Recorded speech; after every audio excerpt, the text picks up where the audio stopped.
chromatic scale in octaves.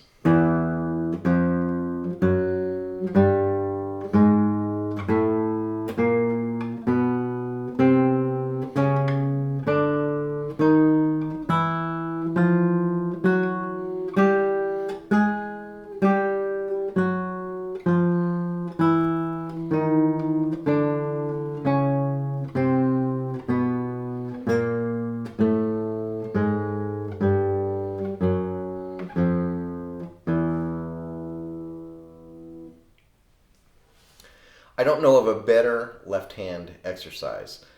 This is really great for enforcing positioning and movement things that we want to do all the time.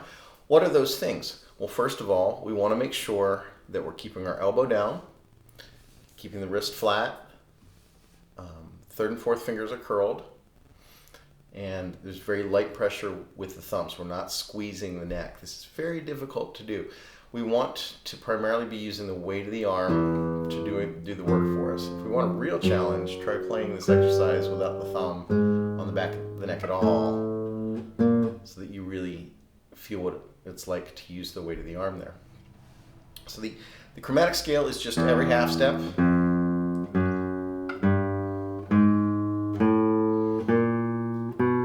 In the octave.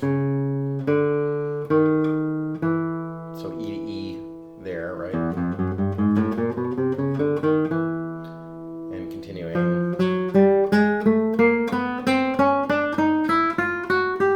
And for the sake of this exercise, we're going up to the G sharp. So it's just every half step, E, F, G, G sharp, A sharp, B, C, C sharp, D, D sharp, and E. And twice all the way up to the G sharp. So that's the scale. We're doing it in octaves to give as a coordination exercise for the fingers. So we start on E, the open sixth string, and the second finger on the E on the fourth string. And going up a half step, that's the F with 1 and 3. Going up another half step, that's the F sharp with 2 and 4. Going up another half step, that's the G with 3 in the open G string. Going up another half step, G sharp with 4 and 1. A is open and 2. A sharp is 1 and 3. B is 2 and O, or 2 and 4, either way. A little harder with 2 and 4 if you want to increase the challenge. C is 3 and 1. C sharp is 4 and 2. D is open, 3. D sharp, 1 and 4. E, 2 and open. F, 3 and 1. F sharp, 4 and 2. G, open and 3. And G sharp with 1 and 4. And of course, descending. G is open and 3. F sharp is 4 and 2. F is 3 and 1. E is 2 and O. E flat is 1 and 4. Same as D sharp. D natural, open and 3. D flat, 4 and 2. Same as C sharp, right? C is 3 and 1. B is 2 and O. Or if you want to increase the challenge again, you could use 2 and 4. B flat or A sharp, 1 and 3. A, O and 2. G sharp or A flat, 4 and 1. G, 3 and O. G flat, 2 and 4. Call it F sharp if you want to. F natural, 1 and 3. E, O and 2. So that's the scale. My advice is to memorize that so you have it. You don't have to read anything. You can really check out and watch your left hand. When we first practice this, we want to go very slowly. Notice that I don't have any sudden or quick. Everything's very smooth. I don't have any sudden or quick movements, I should say. Everything's very smooth. I'm moving very controlled, anticipating where my fingers are going to go, leaving fingers down as I go. So for example, here's a great example. Going from the C to the C sharp, notice that I'm not lifting everything and placing fingers down after that. I'm leaving 1 and 3 down, I play 2 and 4, and then I lift 1 and 3, and I start to move to the next note. So you're always leaving fingers down. That's really going to add to the ability to do this smoothly.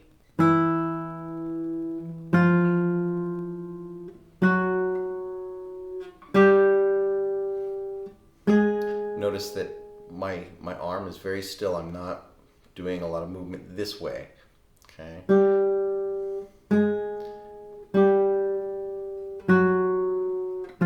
When I use them, when I place my third or fourth fingers down, notice that the finger is very curled, this kind of shape. And I'm placing the fingertip on the string, as opposed to something like this where I'm reaching with the fourth finger. Notice what happens to my wrist here. Okay, we want the wrist to be flat, we want the elbow to be down, of course, shoulder, the neck and everything also to be relaxed. As we're descending, we want to get fingers down early. So for example, here from the E flat to the D, I've already got my third finger down, I just have to lift. I want to get 2 down, 4 down early, excuse me, then I have to remember to lift. Get the fingers down early, then lift. Fingers down early, lift. Fingers down early, lift. That's what's going to allow you to be able to do this very smoothly.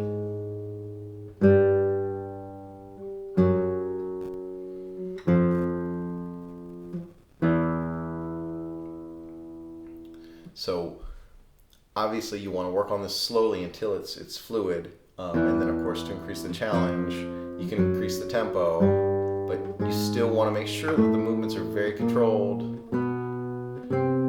and very relaxed. Practice it slowly enough so that you can really, really stay relaxed and play smoothly.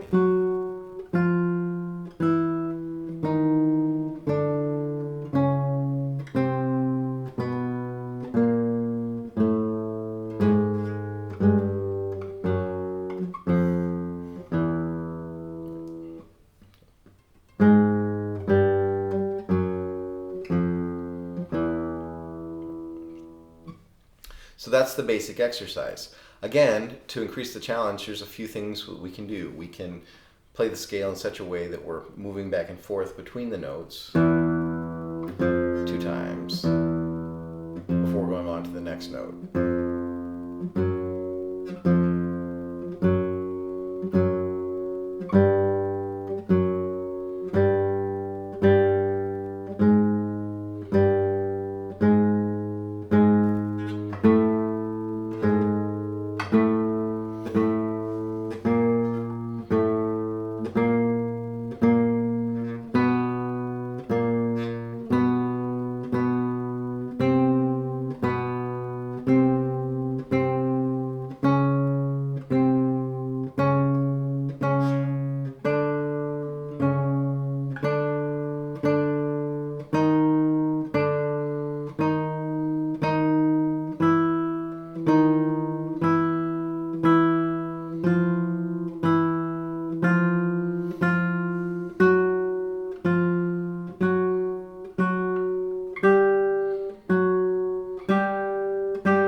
Descending.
exercise for working out the changes from shape to shape.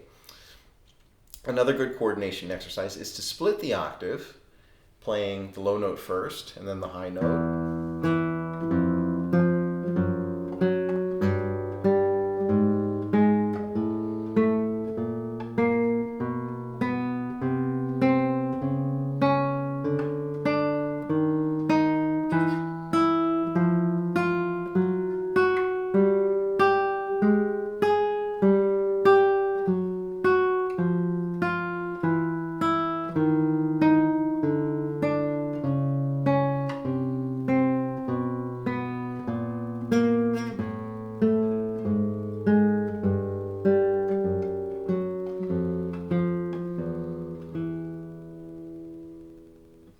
It's a really good coordination exercise. Or playing the higher note first as well. And notice when I do these, I'm treating it as if it's two separate lines. So the E on top, on the fourth string there, rings through, even though I'm playing the F here, until I play, and vice versa. The bass rings until the next bass note. So it's a little bit different than that. So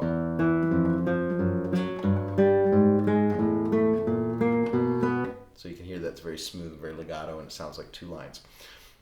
You could also do that starting with the higher note as well. A little bit more challenging. Of course, I'm going to take it slow.